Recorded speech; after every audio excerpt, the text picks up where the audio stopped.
छत्तीसगढ़ जिला सुकमा में Sundarraj P police महानिरीक्षक, बस्तर रेंज सुकमा एसपी सुनील शर्मा के निर्देशन में चलाए जा रहे नक्सल उन्मूलन अभियान तथा छत्तीसगढ़ शासन की पुनर्वास नीति के प्रचार प्रसार एवं सुकमा पुलिस द्वारा चलाए जा रहे पुनः नरकौम अभियान नई सुबह नई शुरुआत से प्रभावित होकर नक्सलियों के अमानवीय आधारहीन विचारधारा एवं उनके शोषण, अत्याचार तथा बाहरी नक्सलियों द्वारा भेदभाव करने तथा स्थानीय आदिवासियों पर होने वाले हिंसा से तंग आकर प्रतिबंधित नक्सली संगठन के केकेबीएन डिवीजन कंधमाल, कालाहंडी, बौद्ध, नयागढ़ में कार्यरत नक्सली दंपत्ति मडकम हिडमा निवासी जिला बीजापुर क्षेत्र एवं कुरामडूंगी निवासी जिला बीजापुर क्षेत्र द्वारा आज पुलिस अधीक्षक कार्यालय में पुलिस अधीक्षक सुकमा सुनील शर्मा, अतिरिक्त पुलिस अधीक्षक जिला सुकमा ओम चंदेल के समक्ष बिना हथियार के आत्मसमर्पण किया गया है।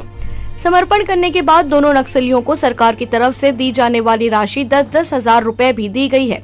सुकमा पुलिस को इन नक्सलियों से नक्सल गतिविधियों की जानकारी निकाल कर भी सामने आ सकती है। पखानजूर से बिप्लब कुंडू की रिपोर्ट।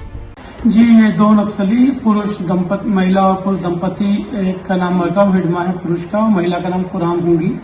ये लोग केकेबीएन उड़ीसा की जो कंधमाल डिवीजन है वहाँ पे एरिया कमेटी मेंबर के पद पे कार्यरत थे। 2021 तक ये लोग केरलापाल एरिया कमेटी में थे। इन लोगों ने दोनों 15 से 16 साल से नक्सल संगठन में सक्रिय थे। इन्होंने काफी बड़ी बड़ी घटनाओं में इधर पार्टिसिपेट किया था नक्सलियों की तरफ से। अभी इनको हमारा जो टीम्स हैं उनके द्वारा मोटिवेट किया गया और वापस यहाँ पे ट्रांसफर करने की कोशिश नक्सली कर रहे थे केकेबीएन से। तो रास्ते में हम लोगों ने इनसे संपर्क करके और इनको सरेंडर कराया गया है। इन लोगों के द्वारा कहना यह है कि हम लोग नक्सलियों की झूठी विचारधारा प्रभावित होकर जुड़ गए थे उनके संगठन में। अभी हम लोग नक्सल संगठन को छोड़कर समाज की मुख्य धारा में आना चाहते हैं और समाज के लिए मुख्य कार्य करना चाहते हैं और नक्सलियों के विरुद्ध में कार्य करना चाहते हैं।